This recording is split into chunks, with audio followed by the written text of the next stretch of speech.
human beings have the potential to have all sorts of addictions. But from what I have observed, the most common addiction that people have is to having children. Now, I recognize that by conventional standards, this is an extremely strange, even offensive thing to say. So I'm going to try to express, well, a little bit more clearly how I came to this conclusion. Well, for starters, it came to me understanding what is an addiction. What purpose does an addiction serve? Let's say things that are overtly considered addictions, like to certain drugs or to alcohol. It helps people numb their feelings. It keeps people distracted from their deeper pain. It keeps people distracted from their deeper purpose. They're engaging in a sort of dishonest relationship with something out there. In this first case, like a certain substance, like alcohol or drugs, that they're using this outside thing to avoid who they really are, to avoid engaging more deeply on their purpose. It's a way to deal with the upwelling pain of the traumas that they have suffered, the feelings of abandonment and rage and sorrow and frustration, hurt, loss, confusion. It's kind of a way to numb out and blot out one's feelings. Well, now thinking about having children, what I started realizing is so many people I saw, most in fact, were having children for this very purpose. But to get into the deeper psychology of having children, what I have seen that really strikes me as one of the key reasons why having children is an addiction for most people, it's what is their relationship with their child.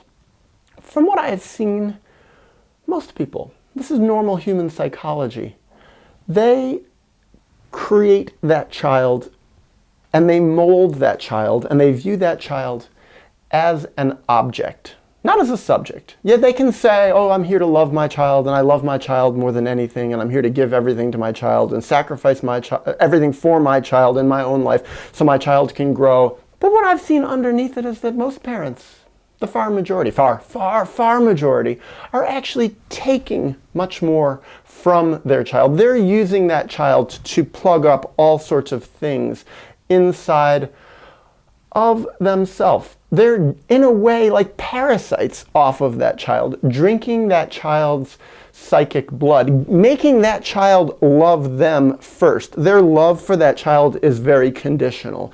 They love the massive focus, the dependency that their child has on them. It gives them a purpose. It makes them feel important. It makes them feel whole. It makes up for all the things that they feel they're lacking inside of themselves. I know so many people who have such a profound lack of deeper purpose and meaning in their life. And then they suddenly, almost mysteriously and magically find it when they have a child, or 2 children, or 3 children. And the world applauds them for this. Oh, they have a purpose. Now you have a role. And it's a very long role.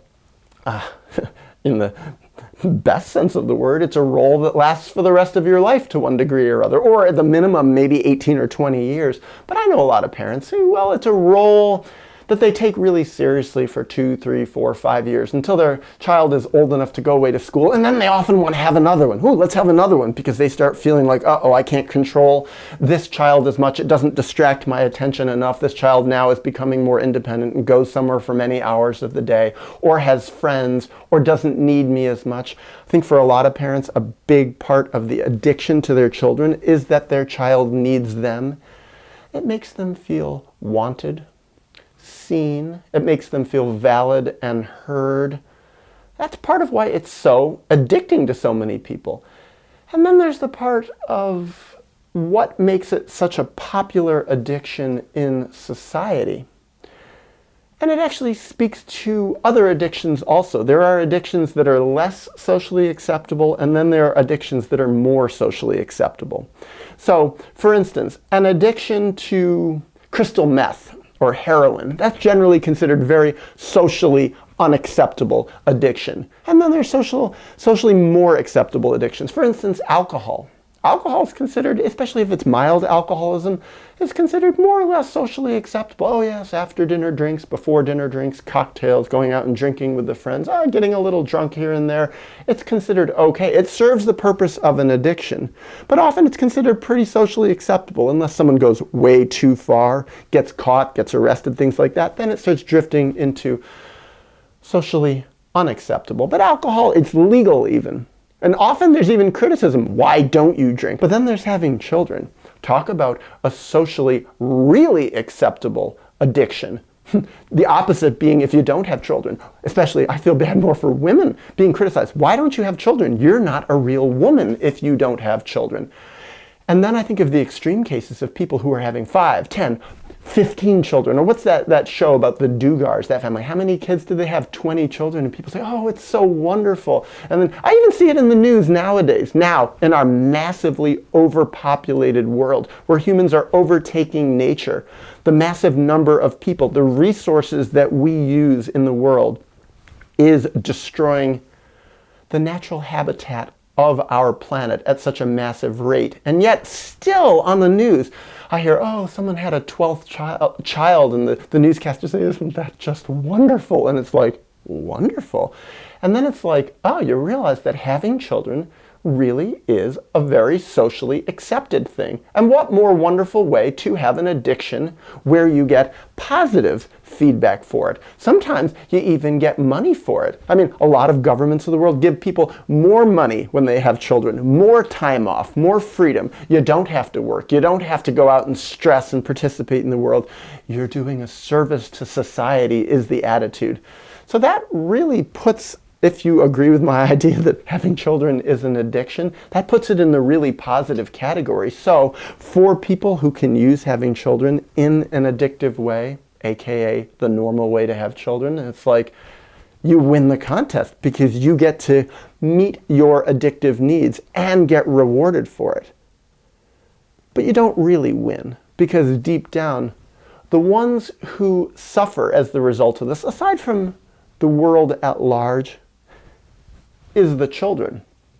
And when you look at how many screwed up people there are in the world, you could say to one degree or other, pretty much everybody is screwed up, but there's a lot of people who have really extreme problems. And it doesn't take a lot of questioning. It doesn't take a lot of observation to figure out that the reason that they're screwed up is because of the ways in which they were raised. Their basic relationship with their parents is what screwed them up. It's that their parents treated them as an addictive object. Didn't love them properly, didn't nurture them properly, didn't raise them properly. That child was there to be a part of that parent's addiction, and the one who suffered as the result of it was the child. The child got screwed up in so many ways. And then society says, oh, you're all screwed up in all these ways, but you can kind of make up for it by passing on this addiction. You can now have the addiction. Once you have the power, once you become a physiological adult who can procreate, you can have the addiction of your own and have your own children.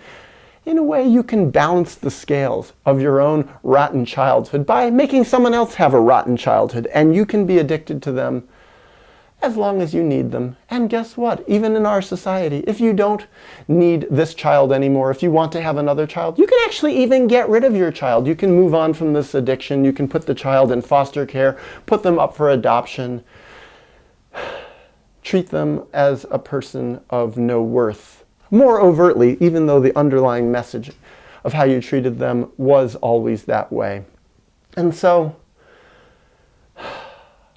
this is just part of what goes into me thinking of the primary addiction of our world. The primary opiate of the masses is having children.